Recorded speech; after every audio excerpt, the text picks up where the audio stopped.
ભરૂચ જિલ્લામાં બોર્ડની પરીક્ષાના સુચારુ આયોજન માટે કલેક્ટર તુષાર સુમેરાના અધ્યક્ષસ્થાને બેઠક મળી હતી, જેમાં આયોજન અંગે વિસ્તૃત ચર્ચા કરવા સાથે સુરક્ષા, વાહન વ્યવસ્થા વગેરેને અંતિમ ઓપ આપવામાં આવ્યો। ભરૂચ જિલ્લામાં બોર્ડની પરીક્ષાના સુચારુ આયોજન માટે કલેક્ટર તુષાર સુમેરાના અધ્યક્ષસ્થાને બેઠક મળી હતી, જેમાં આયોજન અંગે વિસ્તૃત ચર્ચા કરવા સાથે સુરક્ષા, વાહન વ્યવસ્થા વગેરેને અંતિમ ઓપ આપવામાં આવ્યો છે।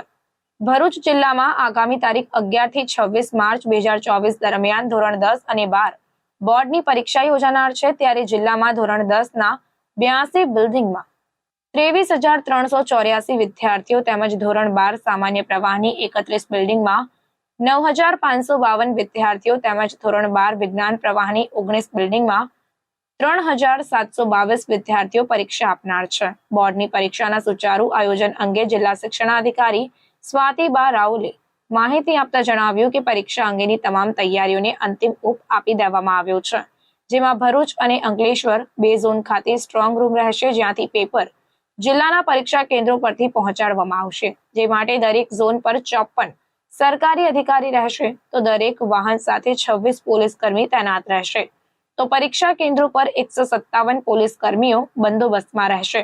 આ ઉપરાંત પરીક્ષા કેન્દ્રો પર સીસીટીવી રહેશે। પરીક્ષા દરમિયાન વિદ્યાર્થીઓને તકલીફ ન પડે તે માટે વીજ કંપની તેમજ એસટી અને આરોગ્ય વિભાગ સાથે પણ મીટિંગ કરી જરૂરી વ્યવસ્થા કરી દેવામાં આવી છે। તેઓએ વિદ્યાર્થીઓ માટે શરૂ કરવામાં આવેલ હેલ્પલાઇન નંબરનો જરૂર પડે ઉપયોગ કરવા તેમજ કોઈ પણ અફવાથી ન દોરાવવા પણ વાલીઓ અને વિદ્યાર્થીઓને અપીલ કરી હતી। પોલીસ ગાર્ડ પણ નિમાઈ ગયા છે। પરીક્ષા કેન્દ્ર ઉપર જે પોલીસ ગાર્ડ છે 157 પોલીસ ગાર્ડની નિમણૂક પણ થઈ ગઈ છે। એટલે આ રીતે પરીક્ષાના પ્રશ્નપત્રો લાવવા અને લઈ જવા માટે કેન્દ્રો, બિલ્ડિંગ, એની સુરક્ષા, એની વાહન વ્યવસ્થા એ બધું જ નક્કી થઈ ગયું છે। ગઈકાલે માનનીય કલેક્ટરશ્રીની અધ્યક્ષતામાં એક મિટિંગ યોજાઈ ગઈ, જેમાં 144નું જાહેરનામું, વીજ કંપનીના પ્રતિનિધિ સાથે એક આપણે મિટિંગ કરી લીધી, જેથી પરીક્ષા દરમિયાન લાઇટનો, વીજળીનો પુરવઠો સતત ચાલતો રહે અને બાળકોને કોઈ વિક્ષેપ ન પડે પ્રશ્નપત્રો લખવામાં, એની વ્યવસ્થા કરી લીધી છે।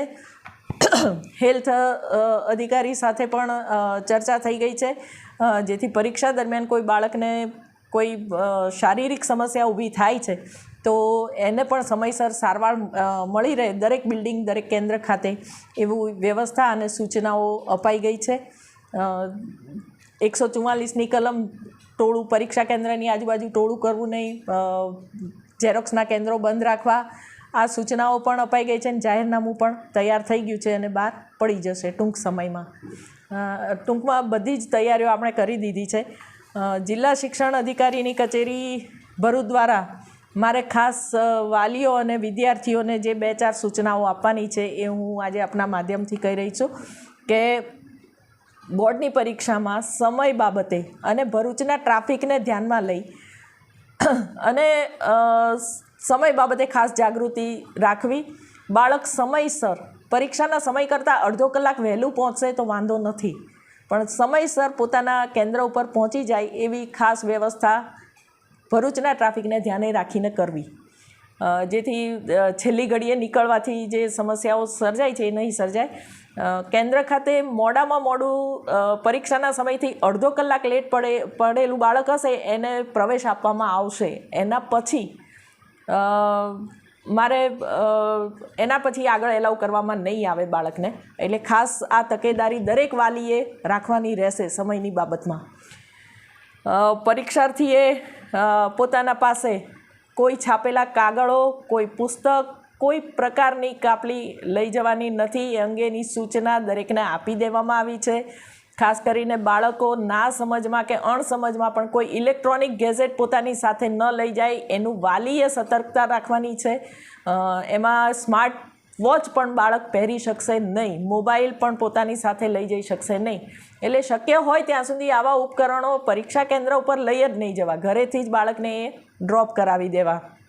બીજું એક ખાસ છે કે બોર્ડની પરીક્ષા સંદર્ભે કે માર્ગદર્શન અંગે બોર્ડ તરફથી ટોલ ફ્રી હેલ્પલાઇન નંબર આપેલા છે 1800-233-5500નો ઉપયોગ કરીને માર્ગદર્શન મેળવી શકાશે। એ ઉપરાંત ભરૂચની અંદર આત્મવિશ્વાસ હેલ્પલાઇન ચાલી રહી છે, જેમાં 16 શિક્ષકોના મોબાઈલ નંબર દરેક શાળાને આપેલા છે. આ શિક્ષકો બાળકોને ગમે ત્યારે અભ્યાસને લગતી કે માનસિક કોઈ પણ સમસ્યાનું ઓન ધ સ્પોટ ફોન ઉપર નિરાકરણ અને એને માર્ગદર્શન આપશે. બીજું ખાસ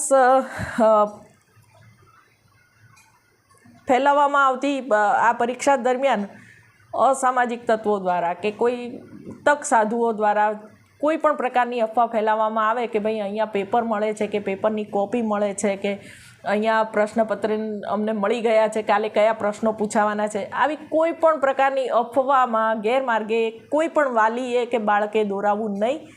શાંત અને સ્વસ્થ ચિત્તે પૂરી તૈયારી સાથે પરીક્ષા આપવાની રહેશે.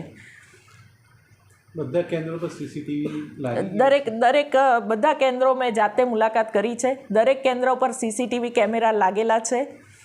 દરેક કેન્દ્રો ઉપર બધી ભૌતિક સુવિધા પૂરતા પ્રમાણમાં છે બાળકોને આવવા જવાની. અમે ટ્રાન્સપોર્ટેશન સાથે બી વાત કરી લીધી છે બાળકોને સમયસર લાવવા લઈ જવા માટે. અંતરિયાળ વિસ્તારો જ્યાં છે, ખાસ કરીને નેત્રંગ, વાલિયા, ઝઘડિયા તાલુકામાં, જંબુસર, આમોદ, બધે જ બસના એસટી ડેપોના મેનેજર સાથે બી ચર્ચા થઈ ગઈ છે. એ લોકો બસની સુવિધા એ પ્રમાણે રાખશે, જેથી પરીક્ષાના સમયે બાળકોને કોઈ હાલાકી થાય નહીં.